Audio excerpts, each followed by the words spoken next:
Bonjour, bonsoir, on continue Moonlight Lover, on s'est arrêté avec Raphaël et on parlait de Béliat, qu'il est cloîtré dans sa chambre, on ne sait pas trop pourquoi, on sait qu'on est liés, hein, mais on ne sait pas exactement pourquoi, et du coup j'ai écarquillé les yeux à cette révélation. Ah oui, c'est vrai, on venait d'apprendre que Béliat n'était pas devenu vampire mais qu'il était né comme ça.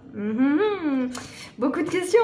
J'ai écarquillé les yeux à cette révélation, les mots résonnaient dans mon esprit, rebondissaient contre les parois de mon crâne. Un enfant vampire ? Était-ce seulement possible? Manifestement oui, mais alors... Si Béliat n'avait rien d'humain, s'il était si différent de ses compagnons, qu'est-ce qu'il faisait là? Qu'est-ce qu'il cherchait? Qu'est-ce qui le motivait? Beaucoup de questions en effet, même elle est paumée. C'est vrai à se demander, est-ce que du coup il a une famille vampire? Est-ce que du coup c'est sur des générations? Comment ça... Est-ce qu'il a des frères et sœurs? Beaucoup trop de... Est-ce que ses parents sont encore vivants? Beaucoup trop de questions. J'étais venue pour des réponses, pas pour davantage de questions. Ce silence en dit beaucoup sur ce que tu dois ressentir. Je peux poser tes questions, si tu le désires. J'essaierai d'y répondre. Mais tu te doutes que je vais te recommander d'en parler surtout avec Béliat. C'est vrai qu'il sera mieux placé pour nous le dire. Tu as bien dit que les parents de Béliat étaient des vampires. Comment est-ce possible? Vous n'êtes pas des humains? Comment peut-il y avoir des enfants vampires? Mais alors tu veux dire que si Béliat n'a rien d'humain, il ne peut pas ressentir de sentiments, c'est ça? Non, c'est pas ce qu'il vient de dire. Attends. Oui, je sais pas. Oh là, de toute façon, trop de questions. Je ne peux pas te parler précisément des origines de Béliat, mais je crois que tu sais déjà qu'il existe de multiples races surnaturelles en ce monde. Des hybrides peuvent exister, des unions qui peuvent être fécondes à notre propre surprise. Ah, la nature trouve toujours son chemin, hein. C'est dans Jurassic Park, c'est lequel perso déjà qui dit ça? Alors tu veux dire que Béliat n'est pas seulement un vampire? Je n'ai pas dit cela, et c'est à lui que tu dois poser la question. Si je t'explique ça, Lily, c'est pour que tu comprennes quelque chose de très important chez Béliat. Il ne gère pas ses sentiments de la même manière que nous autres, humains ou vampires. Il ne le peut, il ne le veut. À ce point? Tu serais surprise. C'est ce qui fait que je suis aussi interpellée par sa décision. Béliat a consacré sa vie à dompter une part de lui-même, une part que tu sembles consciemment ou non mettre à nu. Malheureusement, cela lui fait prendre des décisions très périlleuses. Mais comment est-ce que je peux en être la cause? Il se fiche de moi, il va voir ailleurs. Peut-être pas tant que tu le crois. Il n'a pas mordu cette fille, c'est une certitude. Et la dernière qu'il a mordue, c'est toi. Je n'ai jamais connu de calice à part toi, et mes colocataires non plus, apparemment. Cependant, il existe des lois qui sont connues de tous les vampires. Un vampire ne peut se nourrir que de son calice. Il semblerait que Béliat étant un cas à part, cette règle ne s'applique pas à lui. C'est vrai que la dernière fois, je m'étais posé la question parce qu'on savait déjà que normalement un calice pouvait pas, enfin un vampire pouvait pas mordre une autre personne que son calice. Sauf que c'est vrai que la dernière fois, je lui ai dit que je trouvais pas ça logique parce que là, tout à coup, il pouvait. Mais il y a quelqu'un dans les commentaires qui m'a fait remarquer que les hybrides échappaient à cette règle. Alors Aaron, je sais plus, mais il me semble qu'il n'a pas été mort de quelqu'un d'autre. Ça, c'est sûr même. Mais après, je sais plus si on nous avait dit ça. Mais il n'avait pas été voir ailleurs, en tout cas, entre guillemets. Hein. Mais du coup, est-ce que Béliat, c'est différent? Parce que Aaron, on sait que c'est un hybride. Magnifique. Tu es donc en train de me dire que j'ai choisi le seul vampire qui puisse permettre d'être volage. Je t'en prie, laisse-moi terminer. Ce que je veux te dire, c'est que tu as définitivement choisi un vampire qui souhaite se nourrir exclusivement de toi par choix, et non par obligation. Des images passèrent dans mon esprit, des sensations, une vague de chaleur intense, déstabilisante. Résultat, il n'a pas mangé depuis 5 jours. Il va devenir de plus en plus faible, Lily. Et ça aura des conséquences de plus en plus importantes s'il ne se nourrit pas bientôt. Ou ne change pas d'avis. Béliat a besoin de plus de sang que nous autres. En partie parce qu'il est un vampire de sang, sa puissance est plus importante. mais ses besoins aussi. C'est si grave que ça. Je perdais petit à petit ma colère et ma rancœur. Tout ce que venait de me dire Raphaël avait fait voler en éclats toutes mes certitudes. Béliat était-il en danger? De base, quelqu'un qui se nourrit pas, soit de sang, soit de pâtes, soit de légumes, peu importe, oui, t'es en danger. Donc la question que ce soit un vampire ou pas ne se pose même pas. Détenais-je vraiment la clé qui permettrait de le mettre à l'abri? Pourquoi? Pourquoi me donner un tel pouvoir? Car c'est bien ça, n'est-ce pas? En réalité, tout tient à moi. C'est cela, d'une façon ou d'une autre, tu peux changer la situation. Soit en cédant à sa demande, soit en le convainquant de se nourrir du sang d'autres personnes. C'est pas vrai, je ne m'attendais pas à ça. Encore un foutu dilemme. J'étais torturée. Accéder à la demande de Béliat, c'était céder à ses désirs de nouveau. Passer sur ce que j'avais vu, sur ses escapades, ses autres femmes, cette fille morte dans d'étranges circonstances. C'était accepter tout cela parce que lui le demandait, parce que lui l'imposait, encore. Va surtout déjà lui parler, voir ce qui te dit, plus que de dire ça. Mais après tout, est-ce que ce n'était pas ce que j'avais réclamé si furieusement? L'exclusivité, le respect, même s'il était à l'origine de ce dilemme, c'était à moi d'avoir le dernier mot. Et cela signifierait alors accepter pleinement le lien qui nous unissait. A l'inverse, pousser Béliat à se nourrir à d'autres humains relâcherait l'emprise que j'avais sur lui, mais également celle qu'il avait sur moi. J'y gagnerais une liberté plus grande. Mais est-ce que je ne risquais pas de fermer une porte que j'avais tant peiné à garder ouverte? Ou est-ce que céder à un chantage aussi extrême, ce n'était pas encore dans une espèce de relation toxique qui ne pourrait que continuer à me faire du mal? Est-ce que tu as décidé? J'ai peur de commettre une énorme erreur, mais soit. Je ne vais peut-être pas savoir le fond de sa pensée avant un moment, et peut-être que c'est encore une ruse qui va m'exploser au visage. Écoute, s'il dépirait à ce point, je vais bien être obligée de parer au plus urgent. Mais je ne peux accepter ces conditions comme ça, pas sans savoir ce qu'il y a derrière, pas sans prendre un peu plus de recul. Je ne sais pas ce qu'il en pensera, mais c'est une décision qui paraît plutôt sage. Verser dans de tels extrêmes n'est jamais une bonne chose. J'espère que ça ne vous conduira pas dans une impasse. Je ne peux pas être sûre, c'est vrai, mais je ne pense pas que construire une relation sur de telles bases soit très sain. Si tant est qu'une relation peut en sortir, et ça, je ne le saurai que quand il sera expliqué. Quand tu lui annonceras ta décision, si je peux te donner un conseil, c'est de ne pas le rejeter ou te fermer face à lui. Tu vas lui opposer un refus, mais tu as de bonnes raisons. Il faut qu'il le comprenne, sinon vous risquez de détruire quelque chose de plus profond. Qu'est-ce que tu entends par là? Je sais que tu penses que c'est une façon de te dominer ou de prendre le contrôle sur toi. Mais je pense que c'est l'inverse. C'est parce qu'il est en train de perdre le contrôle sur lui-même qu'il a demandé ça. Or, Béliat contrôle toute sa vie, toujours. Et donc, pour en reprendre le contrôle, il me contrôle moi. Non, parce qu'il perd le contrôle. Il a cédé à un besoin qui, pour une fois, ne dépend pas de lui. Ouais. C'est à toi qu'il a donné le pouvoir aujourd'hui. Ne l'enfonce pas davantage. Il va déjà être mal que tu n'ailles pas dans son sens alors qu'il se met en danger. Je ne suis pas sûre que ça lui importe autant. Au contraire, il a cédé car ses sentiments ont pris le dessus. N'oublie pas cela. Ses sentiments?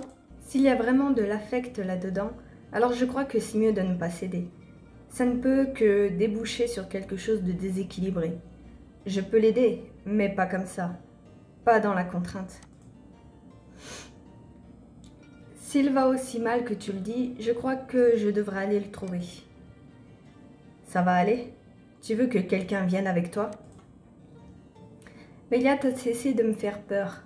Enfin, il est impressionnant, oui, mais je crois pas qu'il me fera du mal, même assoiffé. Je le pense aussi, mais sois prudente. Il se contrôlera peut-être moins bien que d'habitude. Il était déjà plus véhément et réactif avec nous. Pour votre bien à tous les deux, reste sur tes gardes.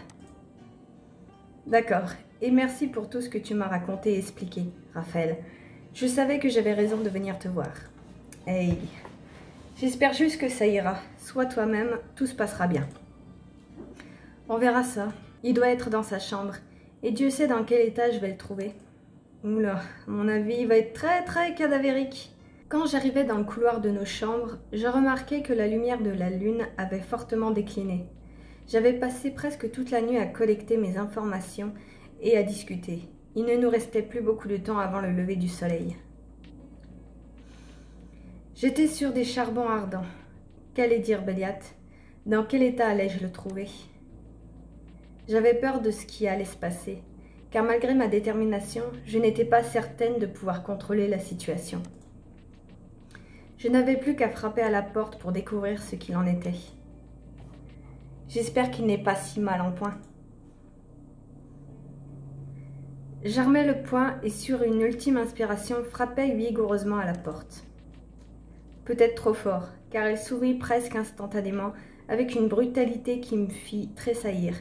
Béliat apparut dans l'encadrement, sa silhouette envahissant tout l'espace. Allez, on va le voir. Vas-y. Ouais, c'est bien ce qui me semblait. À mon avis, il avait... J'étais sûre qu'il allait ressembler à un cadavre, quoi. Je savais que c'était toi. Bah oui, comme la dernière fois. J'avais blémi. La voix de Béliat était rauque, râpeuse. Elle faisait écho à son visage épuisé, dont je n'arrivais pas à détacher les yeux. Des cernes profondes marquaient sa peau d'albâtre, qui avait pris une teinte crayeuse. Des veines bleues apparaissaient par endroits sous sa peau, qui semblait plus fine et avait perdu sa couleur parfaite. Mais plus que son apparence, c'était ce qui se dégageait de lui qui m'avait fait reculer d'un pas. Ce n'était pas de l'agressivité, mais quelque chose de brut, de fébrile, d'assoiffé, qui n'était pas incontrôlable, contrairement à Ivan. C'était une souffrance diffuse qui émanait de lui. Une souffrance contre laquelle il luttait avec acharnement pour tenir debout. Et il se tenait légèrement ramassé sur lui-même, comme un animal prêt à bondir, non pour attaquer, mais plutôt par méfiance. « Béliat ? Comment as-tu su que c'était moi ? Bon sang, Béliat, regarde-toi, dans quel état tu t'es mis? Ça valait vraiment la peine, un tel spectacle ? Béliat, tu as une mine épouvantable. Qu'est-ce qui t'a pris? Pourquoi est-ce que tu te mets dans un tel état?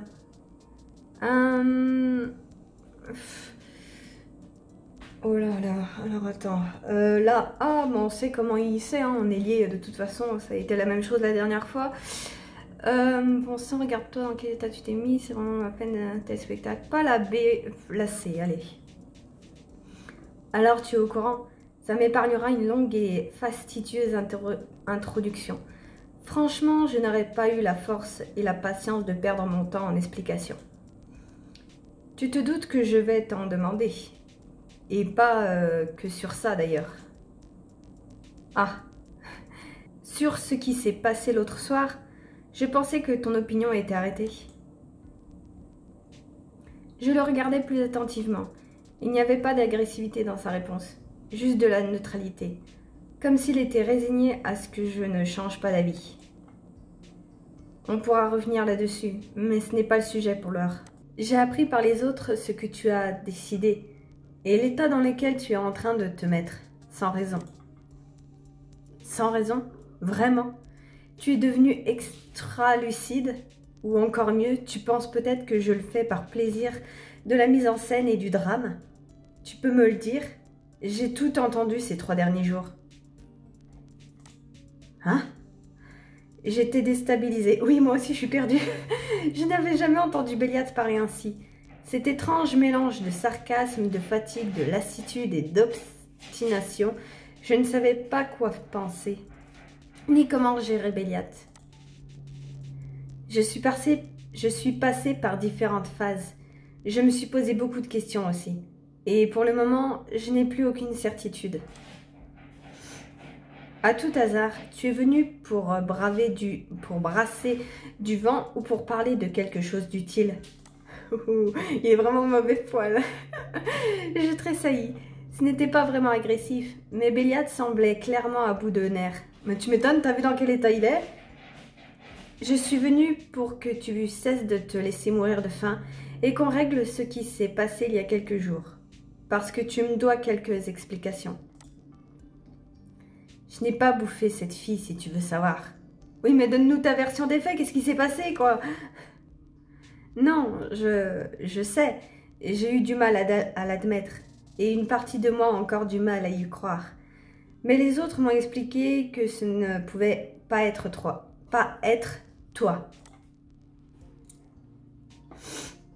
Formidable. En somme, tu croirais n'importe qui dans ce manoir à part moi. C'est un peu ça. Arrête ça, Béliat. Tu sais très bien que c'est ton état qui te fait dire ça. Ce n'est pas aussi tranché que ça. Pourquoi est-ce que tu dis ça? Tu penses que je croirais aveuglément ce qu'on me dit tant que ça ne vient pas de toi? Peut-être, sans doute même. Mais comment est-ce que tu veux qu'il en soit autrement, Béliat? Ah, là c'est compliqué parce que c'est clairement ça. Hein. Elle croit les autres, mais elle ne le croit pas lui. Est-ce qu'on tente la C? Parce qu'il vaut bien qu'il crève l'abcès au bout d'un moment. Bon allez, je vais prendre un risque, mais je vais mettre la C. Je ne peux pas te faire confiance. Je ne sais jamais ce que tu attends de moi. Je ne sais jamais si tu es sincère ou si c'est de la comédie pour obtenir ce que tu veux. Les autres ne sont peut-être pas les plus sincères, pas plus sincères que moi. Peut-être, mais ils ont moins d'intérêt que toi à vouloir me manipuler. Elle marque un point. Ils ont aussi moins d'intérêt à se faire aimer de toi. Aimer? C'était étrange d'entendre ce mot dans la bouche de Béliat, et il me troublait. Mais je n'avais pas le temps encore de revenir dessus. Peu importe leur motivation, ce n'est pas le sujet. Est-ce que je peux entrer? Ce serait mieux que d'en discuter sur le pas de la porte. Si tu la fais courte, sinon je te flanquerai dehors moi-même. Ok. Je ne comprenais plus rien. De l'avis de tous, Béliat refusait de se nourrir, hormis si c'était mon sang. Il était clairement dans un état inquiétant et pourtant, jamais je ne l'avais vu me rejeter de la sorte. Qu'est-ce qui se passait? J'espère qu'il va nous le dire. Hein. Très bien, je te le promets. Je ne te propose pas de te mettre à l'aise. Plus rapidement ce sera, plus vite je serai tranquille à nouveau. La chambre était bien moins impeccable que la dernière fois que j'y étais passée. Les draps complètement en désordre et à moitié arrachés témoignaient de nuits agitées. Des objets gisaient sur le sol, comme s'ils avaient été projetés à travers la pièce, et un désordre notable régnait dans la chambre.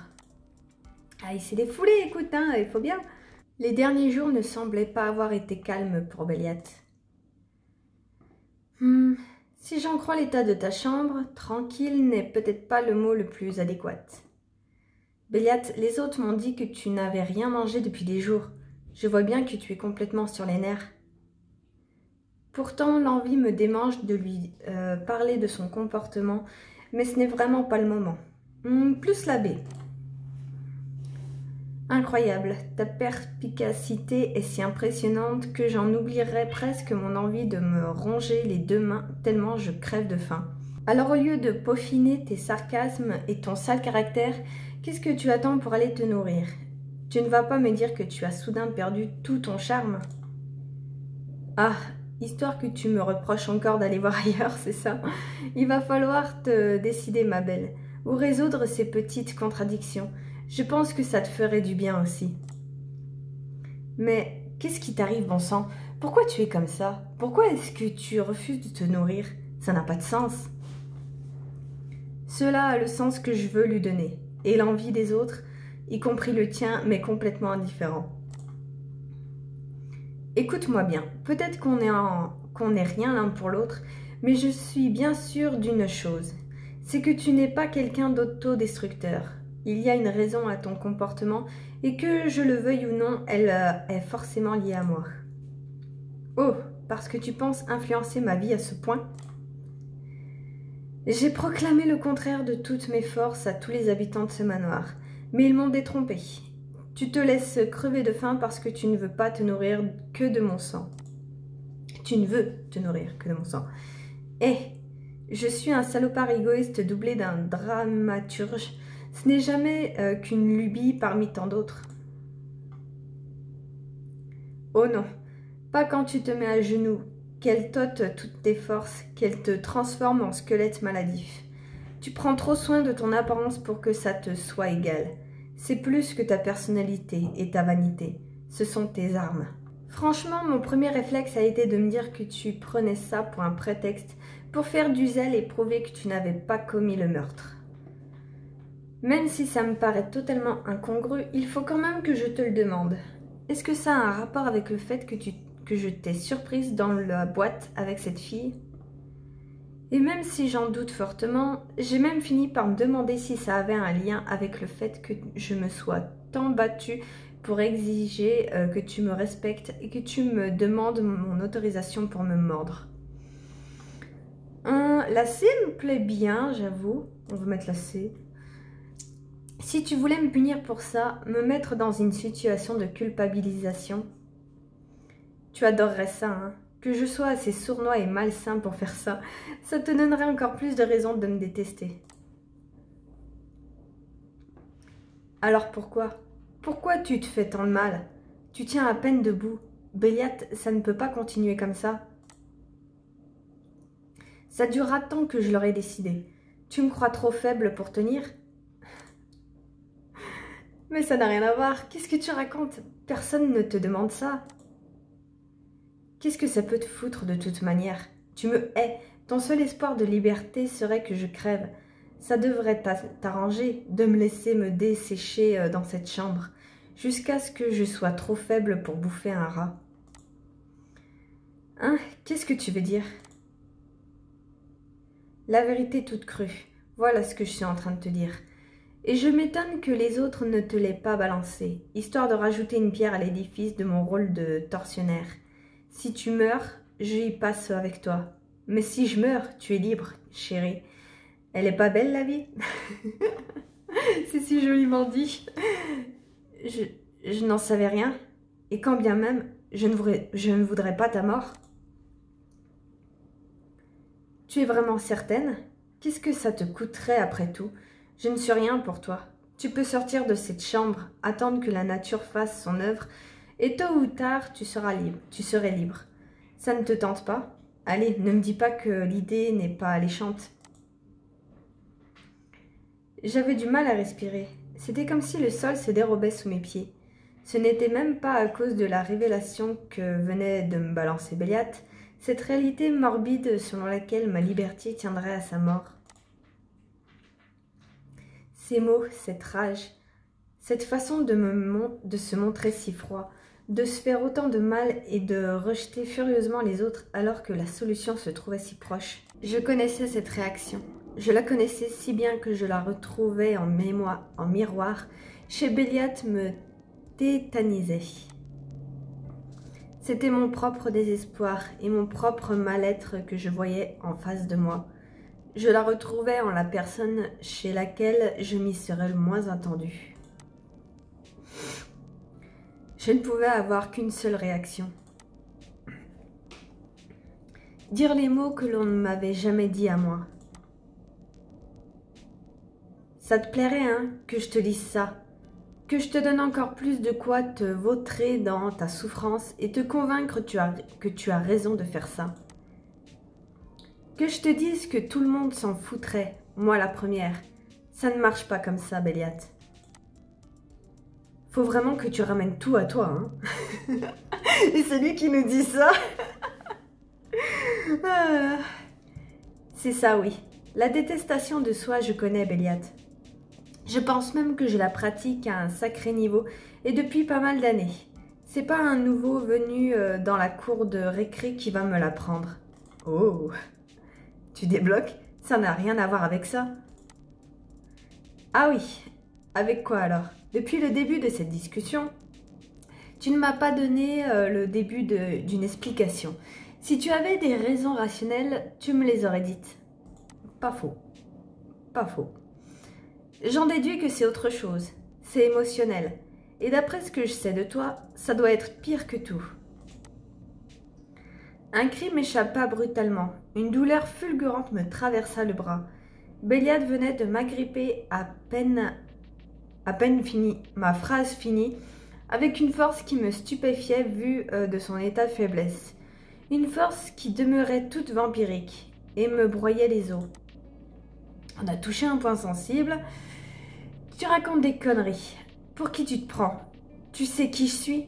Tu sais ce que je suis? Ce sont des putains de faiblesses humaines. Je ne suis pas comme ça. Je ne suis pas comme vous. Ah, ok, d'accord.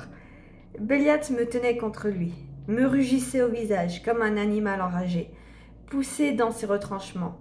Mon bras irradiait de douleur, la nervosité brûlante du vampire m'écrasait. Je ressentais sa présence dans tout mon corps, sa colère au plus profond de moi, comme la lutte qui semblait faire rage dans son propre corps. Pourquoi? Pourquoi tu ne serais pas comme nous? Qu'est-ce qui t'interdit de ressentir, d'être plus qu'une chose vide et froide qui ne pense qu'à elle? C'est une force, même si c'est atroce, même si ça ne traîne plus bas que terre, parfois. Être doué de sentiments et de tourments ne fait que donner un sens à la vie, et nous donner l'envie et la force de nous battre. Je n'ai pas été élevée pour ça. Je ne suis pas née pour ça. Ma force, c'est ma différence. Je suis différent de toi, des autres. Je ne sais pas pourquoi tu veux tellement arracher de toi ce que tu peux ressentir. J'ai bien vu que tu tiens à certaines personnes ici. Tes amitiés aussi, c'est de la faiblesse au lieu d'être une force. L'autre soir, pourtant, tu avais quitté ce masque. Tu étais toi-même. En tout cas, c'est l'impression que j'avais, et l'homme que j'ai vu ce soir-là. Et pourtant, tu as renoncé à ta liberté pour placer ta survie entre mes mains, entre celles des autres, parce que tu n'arrives pas à dépasser quelque chose qui te ravage. Je vais mettre la B. C'était quelqu'un d'intéressant, d'intrigant, quelqu'un à qui j'ai donné un peu de moi, une partie de moi que tu n'as pas hésité à piétiner ensuite. Ouais, donc elle parle du dîner. J'avais un doute. Et tu vois où on en est maintenant? Je n'aurais jamais dû te proposer cette foutue soirée. Oh non, c'est une bonne idée, Béliat. Ne reviens pas sur ton intelligence, s'il te plaît. Alors c'est bien moi. C'est quelque chose que j'ai fait qui te met dans cet état. Dis-moi ce que j'ai fait, bon sang. Elle l'a fait tomber amoureux. C'est pour ça. Si c'est ça. En tout cas, on sait qu'il y a un sentiment en jeu. Mon hurlement rageux s'éteignit sous un assaut que je n'avais pas vu venir. Les lèvres brûlantes et fiévreuses de Béliat venaient de s'écraser sur les miennes, couvrant ma bouche, mes cris, aspirant ma fureur. Ses mains s'agrippaient à moi presque jusqu'à déchirer mes vêtements, marquaient ma peau sous le tissu en s'y cramponnant, avec l'énergie d'un noyé qui retrouvait la surface. J'étais enveloppée de son corps penché sur moi. Un corps dont la nervosité explosive palpitait sous mes doigts. Une rage que rien ne pouvait calmer consumait Béliat. Je le jetais encore et encore contre moi. Oh, ok, bon, ben on va s'arrêter ici. On a bien avancé. Bon, on sait toujours pas ce que Béliat a en tête, hein, il nous l'a pas expliqué, mais bon, je pense qu'on a compris là pourquoi est-ce qu'il s'est retranché. On verra ça au prochain épisode par la suite. Peut-être que ce baiser passionné l'aura calmé et qu'il va nous parler enfin.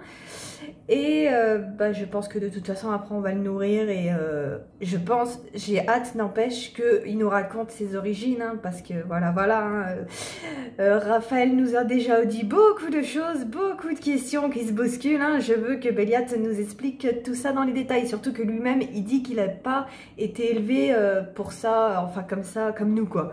Donc vraiment, hâte de savoir. Bref, à la prochaine!